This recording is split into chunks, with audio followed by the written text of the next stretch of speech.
अस्सलाम वालेकुम, आदाब। मैं हूं खलील फरहाद। मुल्क के हालात सब चंगा से यानी सब कुछ ठीक है।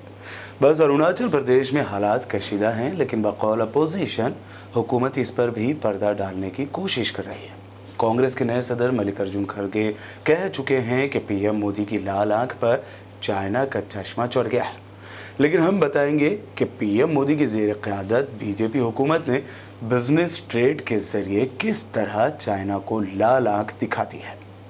इसी महीने की 9 तारीख यानी 9 दिसंबर को हिंदुस्तान के अटूट हिस्से अरुणाचल प्रदेश के तवांग सेक्टर में भारतीय और चीनी फौजियों के दरमियान फिर से हुई झड़प के बाद दोनों तरफ हालात कशीदा हो गए। एक तरफ अपोजिशन, जहां पीएम मोदी के पुराने बयान के चीन को लाल आंख दिखाकर डराएंगे, इसको कॉपी करते हुए बार बार चीन पर दबाव बनाने का मुतालबा कर रहे हैं। चाइना को सबक सिखाने के लिए बिजनेस रिलेशन को तोड़ने की भी मांग उठाई जा रही है। डिफेंस मिनिस्टर भी एतराफ़ कर चुके हैं कि चीनी फौजियों के हमले में हमारे कुछ बहादुर जवान जख्मी हुए हैं। डिफेंस मिनिस्टर राजनाथ सिंह कह चुके हैं कि हमारे जवानों को ज़्यादा चोटें नहीं आई हैं। चाइना के इस प्रयास का हमारी सेना ने दृढ़ता के साथ सामना किया है अध्यक्ष महोदय, और इस फेस ऑफ में हाथापाई भी हुई है। भारतीय सेना ने बहादुरी से पीएलए को हमारी टेरिटरी में अतिक्रमण करने से रोका और उन्हें उनकी पोस्ट पर वापस जाने के लिए मजबूर कर दिया अध्यक्ष महोदय। इस झड़प में दोनों ओर के कुछ सैनिकों को चोटें भी आई हैं और मैं इस सदन को अवगत कराना चाहता हूं कि हमारे किसी भी सैनिक की न तो मृत्यु हुई है और न ही कोई गंभीर रूप से घायल हुआ है। इस दौरान MIM supremo barrister Asaduddin Owaisi ने भी मरकज की मोदी हुकूमत को आड़े हाथों लेते हुए कहा कि हम चीन के मुद्दे पर पार्लियामेंट में बहस क्यों नहीं कर सकते। असदुद्दीन ओवैसी का कहना था कि चीन के गलत कामों को छुपाने और ढांकने में हुकूमत की दिलचस्पी क्यों है। मोदी ऑफिशियल इंफॉर्मेशन और बहस की मजम्मत क्यों कर रहे हैं, वो समझ से बालातर है। पार्लियामेंट चल रही तो बताते नहीं, आप बताएंगे नहीं। आप पार्लियामेंट को आप डाक में रखेंगे, अंधेरे में रखेंगे। और तीसरी बात यह है कि प्रधानमंत्री क्यों चीन का नाम लेने डरते हैं।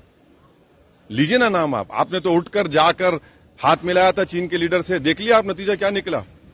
और खुद बीजेपी का एमपी कह रहा अरुणाचल का कि आकर हमारे बहादुर सिपाहियों को मारा गया, वो अभी अस्पताल में है।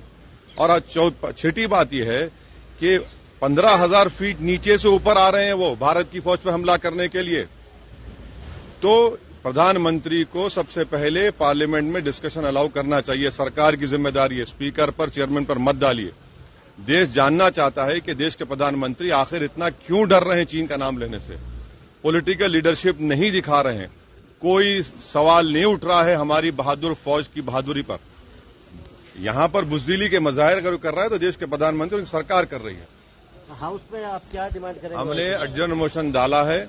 सरकार को, स्पीकर को कहना चाहिए खड़े होकर कि हम उसको कबूल करते हैं, डिस्कशन करवाइए। छुपाने की क्या बात है, डरने की क्या बात है। देश के प्रधानमंत्री के पास 56 इंच का सीना है तो दिखाइए, पॉलिटिकल लीडरशिप लीजिए। चीन को हटाइए उस जमीन से जहां भारत की जमीन है, जहां पर चीन कब्जा करके बैठा है। और डोकलाम में प्रधानमंत्री ने कहा था कि डिसएंगेजमेंट हो गया। कहां डोकलाम में डिसएंगेजमेंट हुआ? चीन बैठा हुआ है वहां पर आज भी डोकलाम में।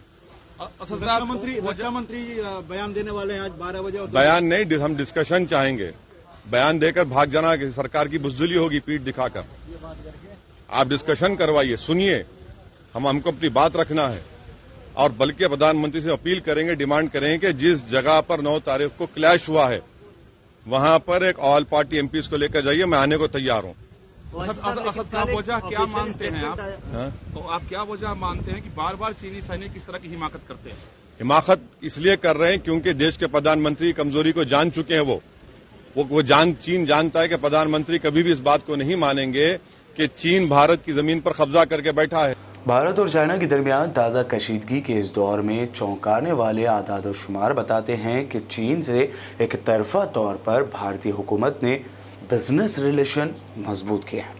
भारत के इंपोर्ट या दरामद पिछले कुछ महीनों में यानी करीब 2.5 सालों में रिकॉर्ड लेवल पर पहुंच गया है। चाइना से औसतन मंथली इंपोर्ट का फिगर साल 2020-21 के 5.43 अरब डॉलर से बढ़कर साल 2021-22 में करीब 7.88 अरब डॉलर हो गया है। चाइना के साथ बिजनेस बंद करने की मांग की वकालत करते हुए दिल्ली के सीएम अरविंद केजरीवाल ने ट्विटर पोस्ट में लिखा कि हम चीन के साथ अपनी तिजारत बंद क्यों नहीं करते। चीन से इंपोर्ट होने वाला यानी मंगवाया जाने वाला ज़्यादातर सामान भारत में बनता है।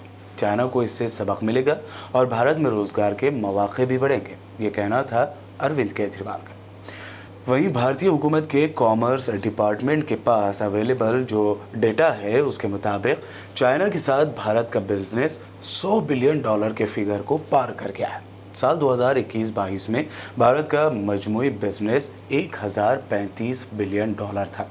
इस दौरान अमेरिका के बाद भारत का दूसरा सबसे बड़ा बिजनेस पार्टनर चाइना ही था। हालांकि दुनिया की दो सबसे बड़ी इकोनॉमी के साथ बिजनेस के दरमियान बड़ा फर्क ये देखा गया है कि अमेरिका के साथ भारत का बिजनेस नुकसान 32.85 बिलियन डॉलर था, जबकि चाइना के साथ इसका बिजनेस नुकसान या तिजारती घाटा 73.31 बिलियन डॉलर था, जो किसी भी कंट्री के लिए सबसे ज़्यादा था। यानी सीधा सीधा चीन के साथ भारत का बिजनेस घाटा 2 गुना है।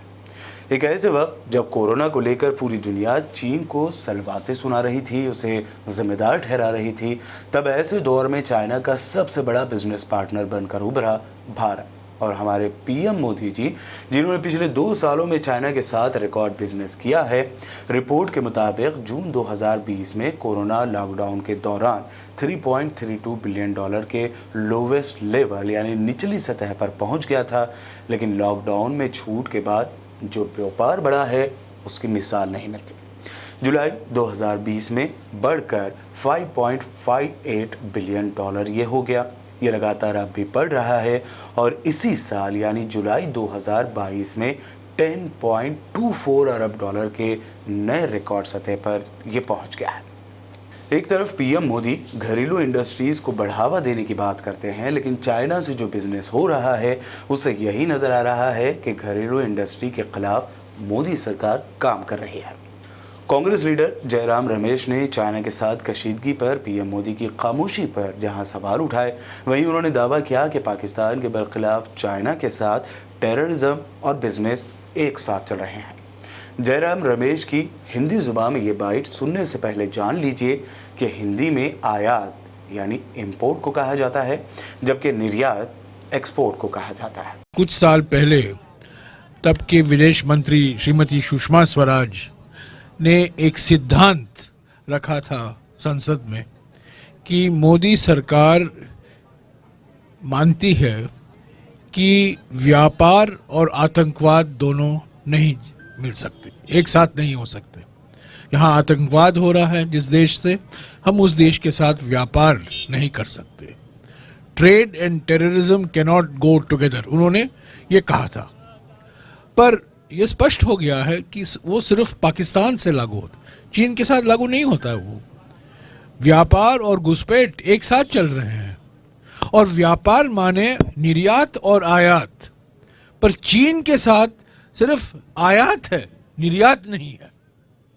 तो ये सवाल जो अभी अभी पवन जी ने उठाया है, जो चीन की कंपनियां को ब्लैकलिस्ट नहीं किया गया है, चीन की कंपनियां अभी भी सक्रिय हैं, चीन से आयात बढ़ रहा है, चीन को निर्यात इतने भारी मात्रा में नहीं बढ़ रहा है, और पहले लद्दाख में और अब अरुणाचल प्रदेश में सीमाएं पार की है चीन की सेना ने। उसके बावजूद प्रधानमंत्री चुप हैं। प्रधानमंत्री चुप क्यों हैं? और हमें आज तक जो उन्होंने 20 जून 2020 को कहा था कि न कोई आया है और न कोई हमारे जमीन पर बैठा हुआ है, वो उसका नतीजा हम भुगत रहे हैं आज भी। और तब मैंने कहा था और मैं आज भी दोहराऊंगा, अगर वो इनकर्शन नहीं था, क्या वो कोई एक्सकर्शन था? लाल आग दिखाना, इसका मतलब आम मानों में समझा जाता है कि डराना, लेकिन शायद इसके माने हुकूमत की नज़र में कुछ और ही है। लाल आग दिखाना हो सकता है उनकी नज़र में प्यार लुटाना है। और जो चाइना के साथ भारत के बिजनेस डील के आंकड़े सामने आए हैं, इससे तो यही जाहिर होता है। यानी बात अपनी जगह सही है मोदी जी की कि वो लाल आंख चाइना को दिखा रहे हैं। काबिल जिक्र बात यह भी है कि जब चीन पर दबाव बनाने के लिए अपोजिशन ने मोदी सरकार पर दबाव बनाना शुरू किया तो पूरे भारत में भगवा बिकिनी में दीपिका पादुकोण की फोटो सोशल मीडिया पर वायरल करते हुए बायकॉट पठान को लेकर एक ऐसी बेतुकी मुहिम शुरू हुई जिसके बाद चीन का मुद्दा मानो दब सा गया है। आज जांच पड़ताल में बस इतना ही। मिलते हैं अगले एपिसोड में, तब तक के लिए देखते रहिए BBN चैनल।